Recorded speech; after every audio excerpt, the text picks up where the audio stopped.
right then. Hello, Grace. I guess the first thing we're going to go over is just the chain rule, which says, first of all, I'm going to write it out with a bunch of letters, and then we can go through a couple examples with real numbers and real functions. So the chain rule says that if we have a composition of functions, like we have a g of x inside of an f of x, and we want to take the derivative of that with respect to x, then our resulting function is going to be f prime evaluated at g of x multiplied by the derivative of our innermost function. And we can keep scaling this up and adding more and more layers. So if we had f of g of h of x, and we wanted to take that derivative, get our d dx in here, differential, then that would be f prime, our derivative of the outermost layer, evaluated at the inner layers, multiplied by, and we're going to, we took the derivative of that outermost function, so then we're going to evaluate the next function, and then we can pull off that last layer and multiply, random space there, by our innermost function. There we go, look at that. So keeping that in mind, let's take a look at an example or two. So let's say we have some function y equals e to the 2x. This is something, at least I've seen a lot, so I think it's a good one to start with. Then we want to find what's y prime. So if we go back up here, we want the derivative of the outermost function evaluated at the inner function. So that would be our outermost function here is our e to the x, because that function has everything else kind of inside of it. Like we have our e to the x out here, then inside there is our 2x. So derivative of e to the x is itself e to the x, and we're evaluating it at the innermost function. So we have e to the 2x is this first bit. We're multiplying it by the derivative of the innermost function, which is 2x. The derivative of 2x is just 2. So then we have y prime equals e to the 2x. Here, I'm just flipping that around so it looks a little nicer. There's that. So now I'm going to go on to a slightly more complicated example. Let's say y equals the sine of x cubed. So then, what's y prime? Well, we have this up here, so that's good. So let's differentiate our outermost function. Outermost function is the sine of x. Innermost function is that, I cut that off there, but it's our x cubed, because all of our x cubed is inside of this larger function. Derivative of sine is cosine, evaluated at the inner function. That's our x cubed, hang out in there. Then we multiply by the derivative of our inner function. There's x cubed, derivative of x cubed is 3x squared, just some power rule. And there we go. And now, let's do one more example quick of like a function within a function within a function. So like 3 layers of our calculus onion, sure. Let's go e to the sine of x squared. All right, so y prime, step 1 is going to be, what's our outermost function? Our outermost function here is this exponential bit, because we have e raised to some power. Then our next function is this sine function, because we have our sine of something inside it. Then our innermost function, don't have enough space, is our x squared. Doesn't have anything inside of it. So now we can start looking at our y prime. Step 1 is going to be differentiate the outermost function, evaluate it at the inner function. well, the derivative of e to something is just itself. So we got e, oh, I'm moving the whiteboard, fun. Then we evaluate it at the sine of x squared, just because that's the argument, if you will, of our function originally. I'm just going to write this so it's clear. Then we took off that layer, so we multiply by the the next function in, which is going to be our sine of x squared. And what's the derivative of sine? That's just cosine. And we evaluate that at this point here, they're x squared. And then finally our last layer, derivative of x squared, is 2x. And then there we go. That's our derivative.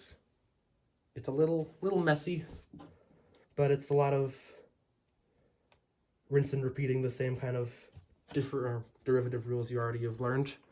The hard part here is identifying our outermost functions and just remembering to evaluate them at these points, or not these points, at those functions. Excuse me. Next up, I got optimization. Throw his pencil on the ground. So, optimization is something like, let's see if I can pull an example out of here. If we have 300 meters of fence, and we want to make, and we want to be able to enclose as much area with this fence as we can. What are the optimal lengths and widths? So here we can make a system of equations, and I guess I should say we want to use 4 sides, like a rectangle of some sort. So the perimeter has to be 300, because that's how much fence we have, and the perimeter is going to be twice the length, which I should write legibly, plus twice the width. If you think about it, oh, don't die on me, thank you. We have a width here, and a width there, and a length there. Why do I keep doing that? And a length there, so perimeter, add those all up, has to be 300. And then the other thing we know about this is the area. And we know the area is just length times width for a rectangle, so that's just going to be L times W. And now we want to, I did this in a weird way. Okay, so now we want to be able to take, we have 2 equations, and we have some unknowns, so we want to be able to take, what am I trying to say? Sorry. So you want to rewrite this function up here in terms of one of these, so I'm just going to pick one completely randomly, L, so 300 minus 2W over 2 equals L. So that was just a bunch of algebra all at once. If we multiply the 2 back over to this side and then add 2W, we just have the same thing as we did up here. So now I'm going to take this and plug it in there, which will now say area equals, let's see, we have our length, which is 300 minus 2W over 2, and then we're multiplying all of that by our width from before to make that readable. And it is still on camera, look at me go. So just for simplicity's sake, we can divide this by 2, get 150, divide that by 2 and get 1, which I will do.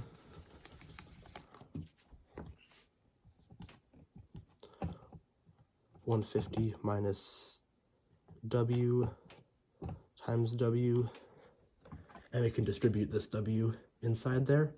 So our area is 150 times the width minus the width squared. And so now we have a function, which is our area, and it has only one variable inside it, which is our width, which is what we want. So now what we do here is take our derivative. In this case, it's with respect to whatever our variable is, so width. So area prime, derivative of our area. Then derivative of 150 times w, power rule says that's just 150. And then we have power rule again here, subtracting w squared. Derivative of that is 2w. All right. So now, I'm realizing this is in a bad order. The next thing I was going to talk about was local extrema, but we need that to do optimization. So this will make sense in just a second, but we want to set this derivative equal to 0, because if we think about it, this function, if we have our area here and our width here, is negative w squared, so it's going to be concave down. It's going to be like a frowny face. And then we have this adjustment, so it'll look something like that. And we want to know what the optimal width is going to be, which is going to be where this derivative equals 0 when our tangent is completely horizontal. Whew, okay, good. So then we say 0 equals 150 minus 2w, and now we can just solve for w here, so 2w equals 150, so w equals 75. And now we have one of our measurements, and now we can just go backtrack to find the other one, where we said 300. So our width, 75. That's good, that's what we want to have. So then we go back to our perimeter. We said 300 was twice the length plus twice the width, and the width is 75, twice the width is 150. And we can just solve for L here, so subtract 150 from both sides. 150 equals 2L, L also equals 75. And that's more or less optimization. The trick here for this is to be able to optimize, take the quantity you want to optimize, which I can call y, just generally, and then you want that to be some function of x, like x squared minus x or something. And then we find the derivative with respect to x, so our y prime, and in this case it would be 2x minus 1. Set our derivative equal to 0, and solve for x. See what the biggest x can be. And the smallest x can be. It's going to be the most extreme. All right. Hopefully that will make a bit more sense once we talk about local extrema, which is what is happening next. All right, so like I said before, when we talked about optimization, this is that part when we set the derivative equal to 0.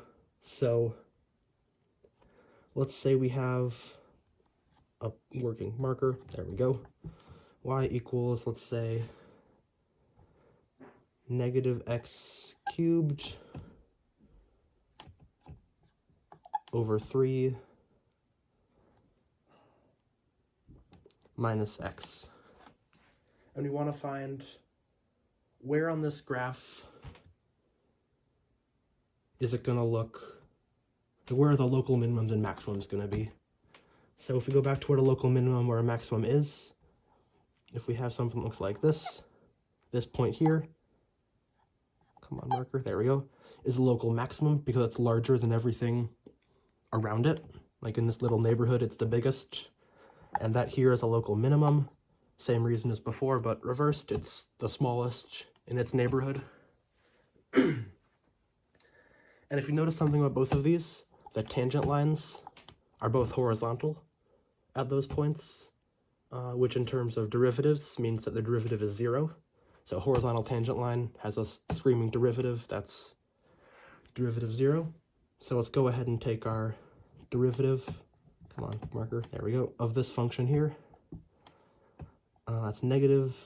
Power rule says 3 hops down gets replaced by a 2. And then we're multiplying and dividing by 3. So we just get x squared, negative x squared. and I changed my mind, we're going to be adding x here. There we go. So then derivative of x is just plus 1. All right.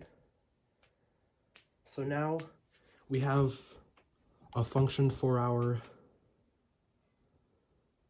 why can't I talk, for our derivative, thank you, me. And then we're going to look for what's called critical points. Critical points are places where we could have a local minimum or a local maximum, but we're not sure yet. We're going to have to do a bit more work. So to solve for them, we're going to look for places where crit points. So that's where I'm going to call our derivative y prime, where y prime equals 0, and also going to be where y prime does not exist. Let's see. So this is just a polynomial, negative x squared plus 1, and polynomials exist everywhere, so we're not going to have anything in this category for my example. But we got to keep this in mind because other functions will have derivatives that don't exist everywhere, and those need to be checked as well. But we will have some places where y prime equals 0. So if we set y prime equal to 0, then we get negative x squared plus 1, add x squared to both sides, x squared equals 1, and we solve for x, and x equals plus or minus the square root of 1, which is just back to 1 again. And this is where our critical points come in because, well, we have two critical points here, and we want to figure out which one's the minimum and which one's the maximum. And we're going to pretend we can't just graph this function and take a look at it,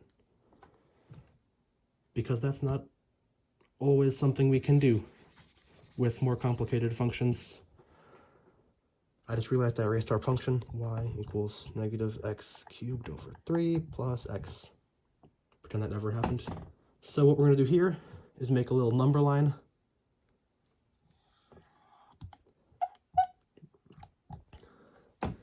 And this number line is going to be like our y prime, if you will.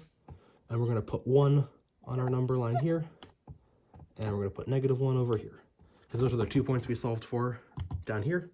And now I just want to look and see the sign of y prime on either side of these points, and that'll tell us something about our local extrema. So if we go bigger than 1, and this was our y prime, remember? Let's say 2. 2 is bigger than 1. So negative x squared plus 1 when x equals 2. 2 squared is 4. Negative 4 plus 1 is negative 3. So this is negative. Let's look at a point in the middle here. Let's go with a 0. 0 squared is 0. 0 plus 1 is 1. 1 is positive. And the reason we don't have to check every point here is because when we said y prime equals 0 at these 2 points, it's going to be all of the same sign until it crosses this point, in which case it could change, it could not, we're not sure yet.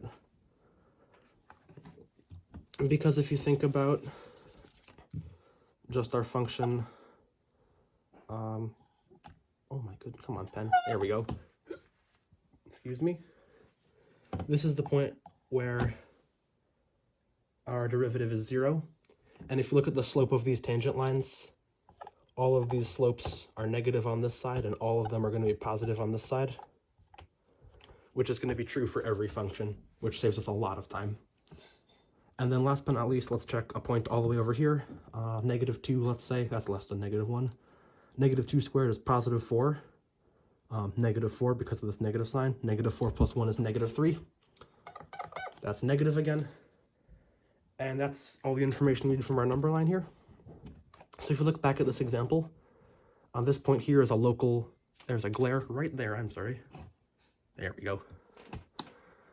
Now this point here, it is, the tangent lines are negative, derivative is negative, and then it becomes positive. And if we look at going from negative to positive as x increases, that's going to be our minimum. That's the smallest x can be, or the smallest our function is going to be. So we know that it's going from negative to a positive. So we know -1 is a minimum. My handwriting is, you know, we're just gonna call it a min because my handwriting is not supporting that many letters.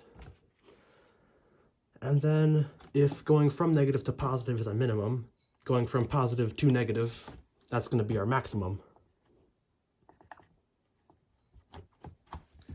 And then we didn't have something in this example, but if we had going a function that went from positive, let's make a new number line here. If we had it going from positive over here to positive, that would just look like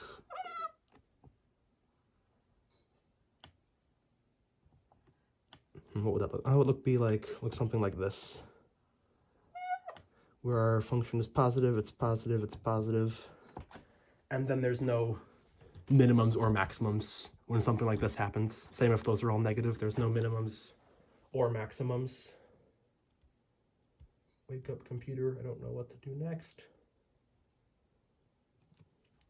All right, related rates. So,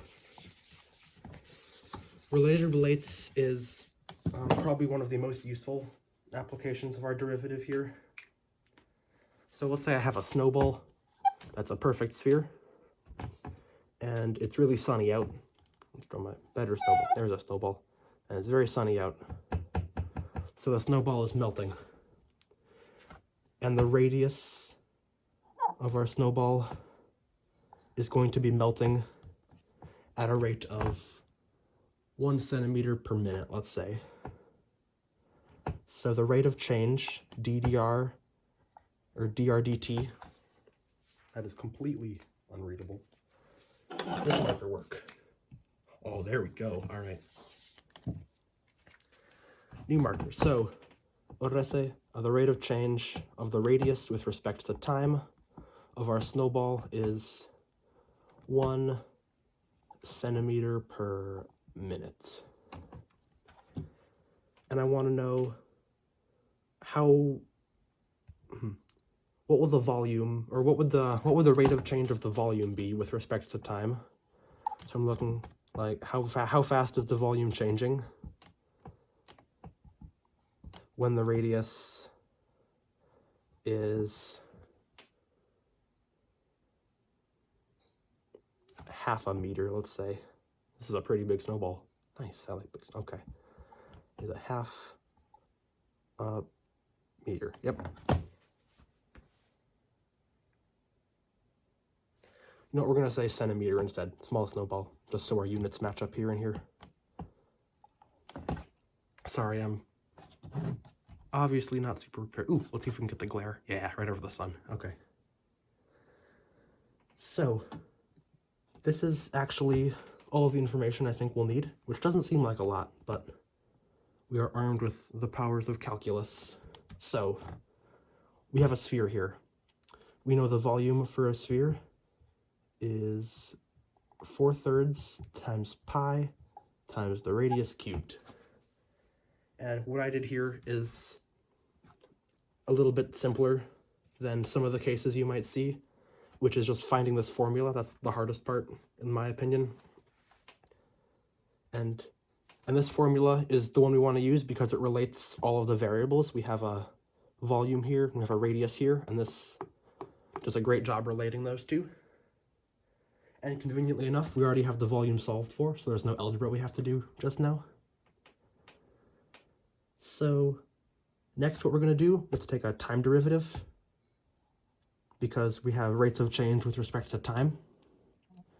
So if we take our derivative with respect to volume, or with respect to time of volume, that gives us just our dv dt. And then this is a constant multiple, so it gets to hang out. Pi is also a constant multiple, so it gets to hang out.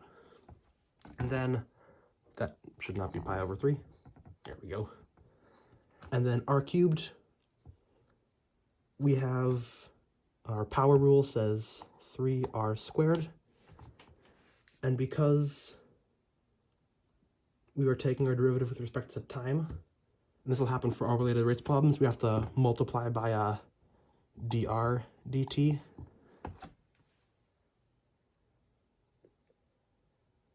And conveniently enough, we have what we need now to solve this problem. We have our dv dt, that's what we're looking for.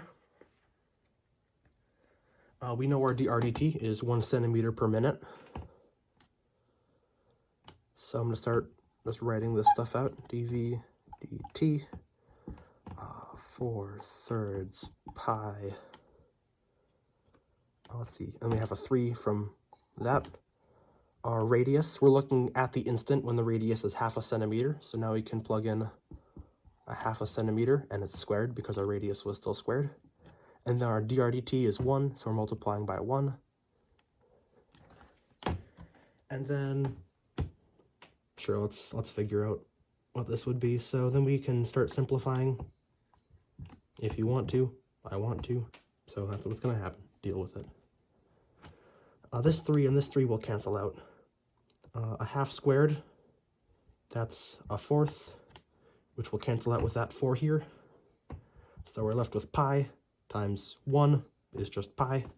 So our dv dt in this case is pi. I'm gonna go for some pi. Sorry. And one like mnemonic, one memory thing I like to do for related rates problems is our pig. And the pig just helps me organize information. P is for permanent. And that's what's always true. So in our last example, that was the rate of change of the radius was always a constant. Excuse me. I is for instant. There we go. And that's what's true only at the specific time we're looking at. So in our last example, that was when the radius was 1/2 centimeter. And then G is get. That's just what we're looking for. In our last example, that was dv dt, rate of change of our volume. And then that formula we're looking for, in our last example, that was the volume equals 4/3 pi r cubed, is something that should be able to relate all of these terms to each other.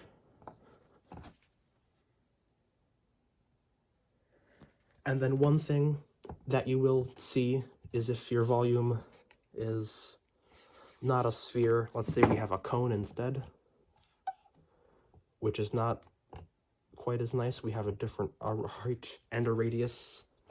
Volume is 1/3 pi r squared h. And here we have 2 different variables in our output. So what we'd want to do is rewrite r in terms of h or h in terms of r. So if this whole height, let's say this cone is 30 tall and 5, the radius is 5, so we could say h over r equals 30 over 5, so then h equals 30 over 5, 30 over 5 times r, and then we could plug that in there. And then we could continue doing our work as normal, because then we'd have volume would be 1/3 times pi times r squared, and this h is actually 30 over 5 times r again. So now it looks a bit uglier because we have this 35ths, but we have a function, what we're looking for, in terms of one variable, just r. So now we can proceed as normal with our derivatives and whatnot. All right, so that was related rates.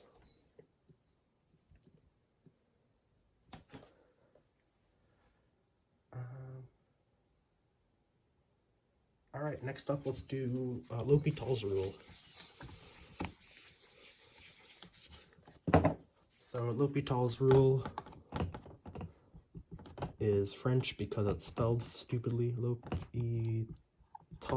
Some people call it La Hospital. Those people are wrong, and I will fight them. But anyway, what this says is if we have a function and we're taking the limit as x goes to 0, let's say, and if this limit when we plug it in is like a quotient, so we're taking something like, let's say x squared over x can be our example. We're taking the limit as x goes to 0. If we direct substitution, this becomes 0 over 0, which is not good. So what L'Hopital's rule says is that this is the same thing as the limit as x goes to 0 of f prime of x divided by g prime of x. Which helps us out a lot here, because now it's saying we can take a derivative of the top one in isolation and the derivative of the bottom one in isolation and evaluate that quotient instead. So if we do that to our example, we get 2x, derivative of the top, divided by 1, so our derivative of the bottom. Now we can take the limit as x goes to 0 of this. Well, that's just 0 over 1, which is 0, which is good, because that's allowed. There we go, sorry. So when our output, when we direct substitution, like plug our number directly in and we get 0 over 0, we can use L'Hopital's rule. If we didn't in this case, but if we get infinity over infinity, we can also use L'Hopital's rule, and these are the only two cases that we can use L'Hopital's rule in. Everything else doesn't work. I don't know why, but that's just the rule, I suppose. Neat.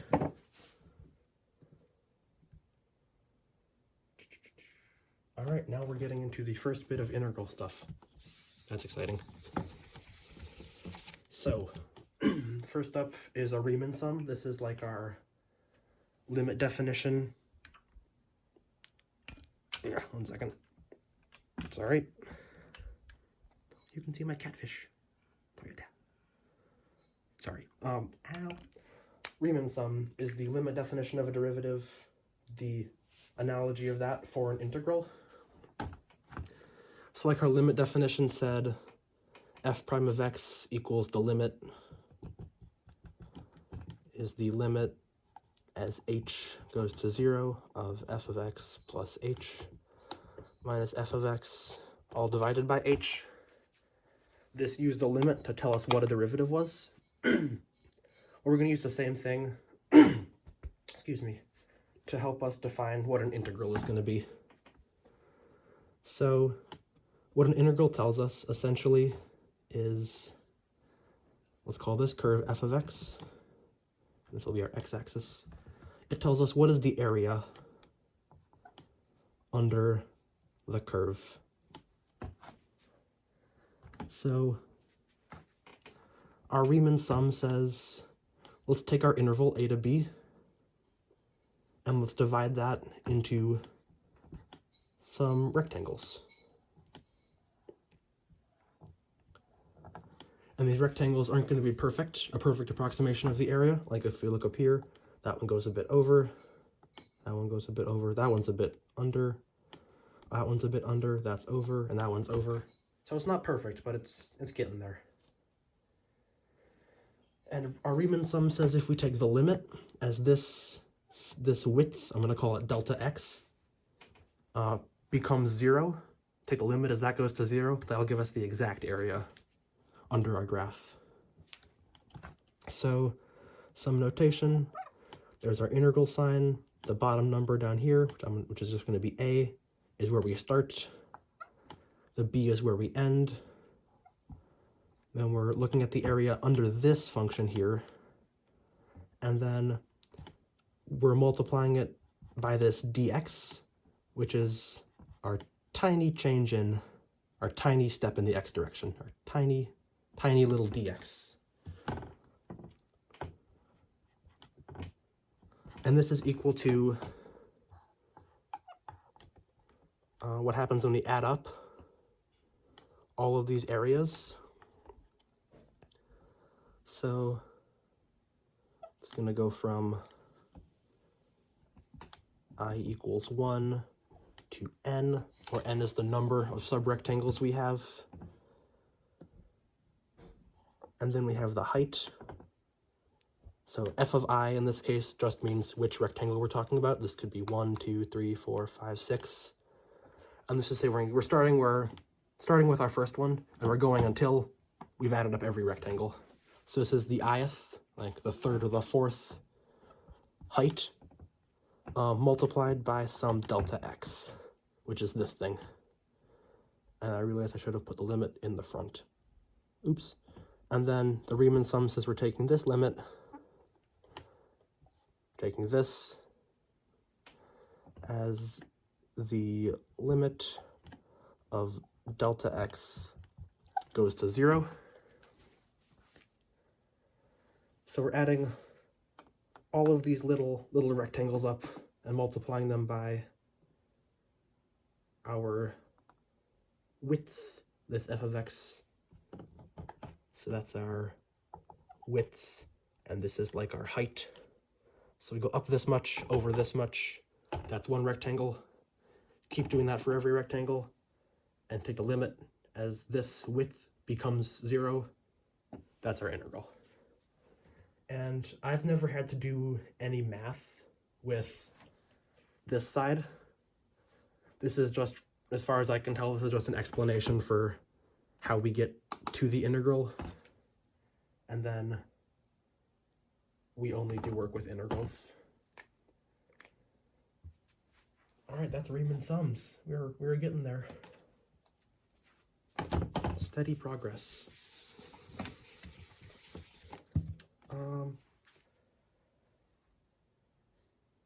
Next up, FTC, Fundamental Theorem of Calculus. And there's two parts to this, so we're going to do 1 and 2. Let's adjust my board again. All right, so the first part, FTC 1, is like our definition of how we evaluate integrals. So if we have the integral from a to b of f of x dx, and I'm going to say this capital F of x. So if we capital F prime of x equals this f of x, so if we take the derivative of some f of x, we get back to our original function, which just says that this capital F is the antiderivative, or what happens when you integrate this regular f. And FTC part 1 says that this integral is equal to capital F of b minus capital F of a.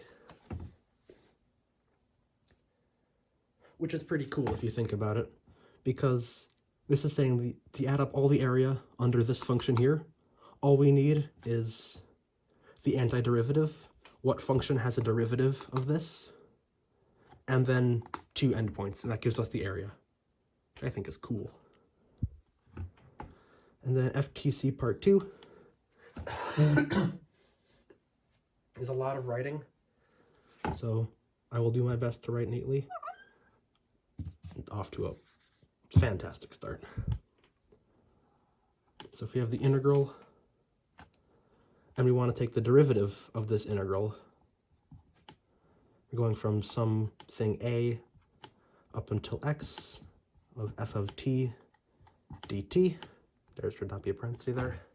So this looks scary. I was confused about it the first time I saw it too. But what we're saying is we want to find the rate of change of the area, because this just tells us the area under this graph from some constant up until x. Let's just say it's 0, from 0 to x. And we want to find the rate of change of this area. And FTC part 2 says the rate of change of that area is just the function itself, this inside function.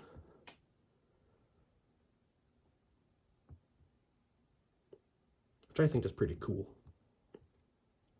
So this is like the baseline definition of FTC part 2. It does get a little bit more complicated, so I'm going to go into that quick. If we have this upper bound is, instead of just x, is a function of x, same with our lower bound. We can still use FTC part 2, but it just looks it's a bit longer, let's just say. So it involves a bit of chain rule, where we get f of g of x, come on, don't die on me too, marker, times g prime of x. So this is our inner function evaluated at this upper bound, multiplied by the derivative of the upper bound. And then we're subtracting off this bottom bit, which is the function evaluated at the lower bound, multiplied by the derivative of that lower bound. That is quite a slant I was writing at, oh well.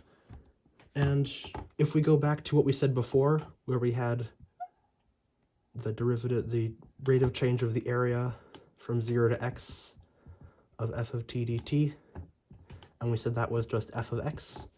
If we go back to this, derivative of x is just 1. I need to close that parenthesis. So derivative of x, this top function, is just 1. If we look at this, evaluated at the upper bound, uppermost function is our f of x, derivative is 1, and we're subtracting off some f of 0 multiplied by the derivative of 0. Derivative of a constant is always 0, so that part goes away, and we're left with just what we had before. So that's cool. I say a lot of things are cool, don't I? I don't know how I feel about that. Anyway, a couple more things we're going to talk about.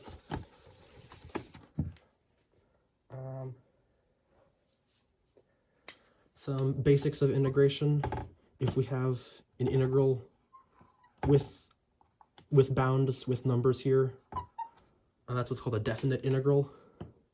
If we don't have bounds, f of x dx. And I'm going to use the same notation where the antiderivative of lowercase f is our capital F. And if we don't have bounds here, we add some constant c. This could just be any number just by itself. Because if we shift the graph of f of x up or down at all, so if we get something like this, shifting it up would give us that and that. All of those have the same derivative, but they're different by some constant c, so that's what this is adding. So if you have an indefinite integral that you evaluate, you just always add a plus c on the end to say that it could be at any height on our xy plane. Now just a couple integration rules.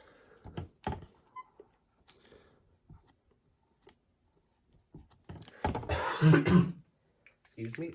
So if we have a polynomial like x squared, we can use our power rule for integrals, which says we add 1 to the exponent.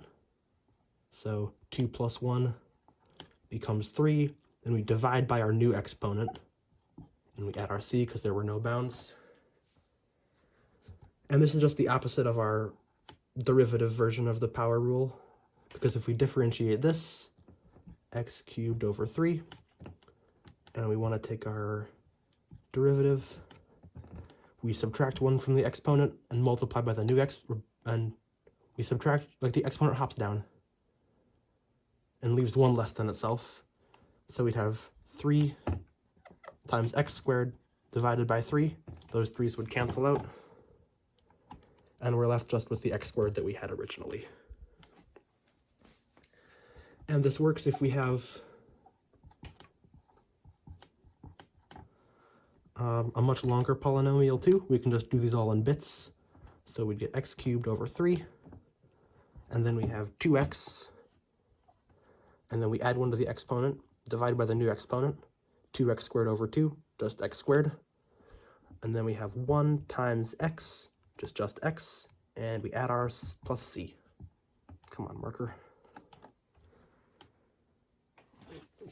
So that's how polynomials work. Quickly into stuff like, oh my goodness, all right, we're going back to the blue marker. Stuff like e to the x. We know e to the x is its own derivative, and because of that, e to the x plus some constant is also its own integral as well as its own derivative. And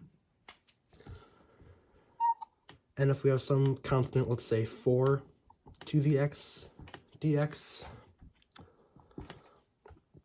well, we know the derivative of 4 to the x is 4 to the x times the natural log of 4, so it's scaled by some constant.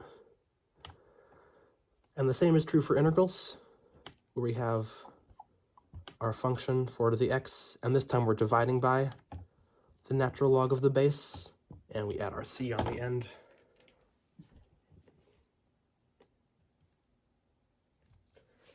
All right, making good time.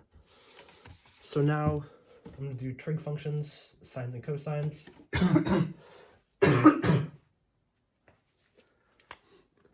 So we know that the derivative of sine is cosine. Derivative of cosine is negative sine. Derivative of negative sine is negative cosine. And this looks really silly now. So if we go down this train, we're doing derivatives. I'm going to call that a d dx. And if we go back up it, then we're doing integrals.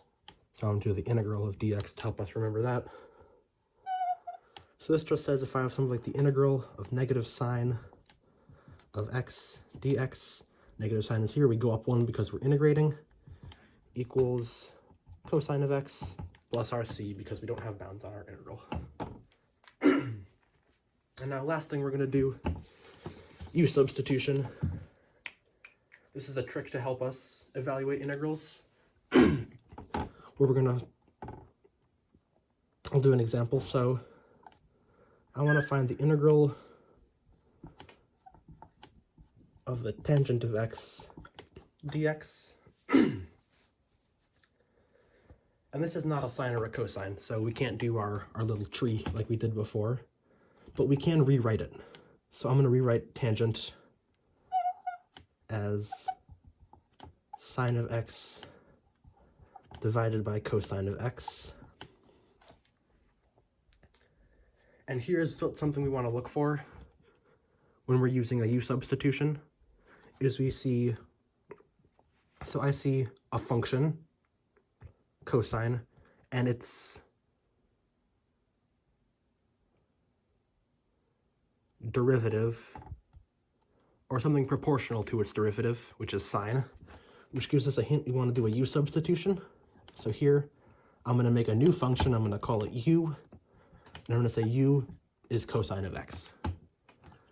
And then I'm going to differentiate both sides, so du equals negative sine of x dx.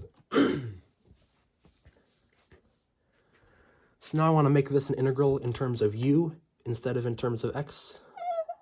So I'm going to take the integral, and then we have our cosine on the bottom, so I'm going to divide by our cosine, which is now our u.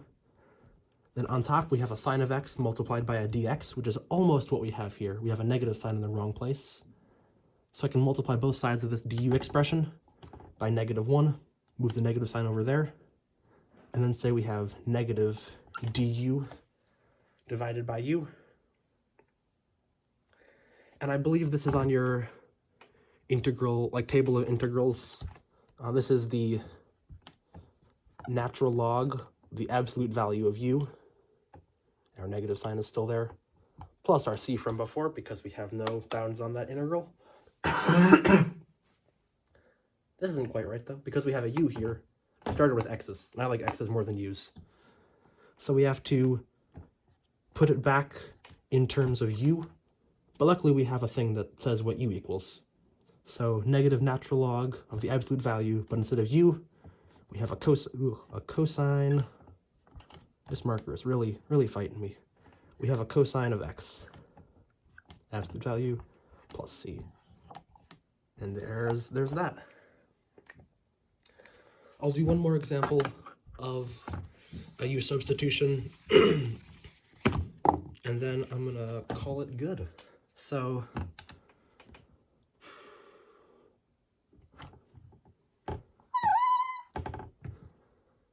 let's take the integral of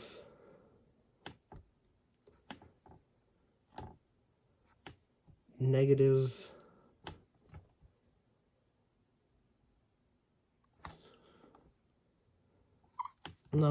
the integral of 2x times e to the x squared dx.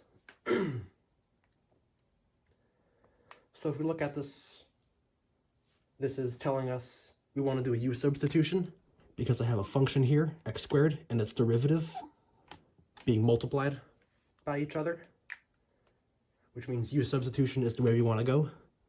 So we let our u be the function that we found, in this case is x squared, and then our du is that derivative. Differentiate this, u becomes du, x squared becomes 2x and multiplied by a dx because we have our derivative there. And now we can make this integral an integral in terms of u.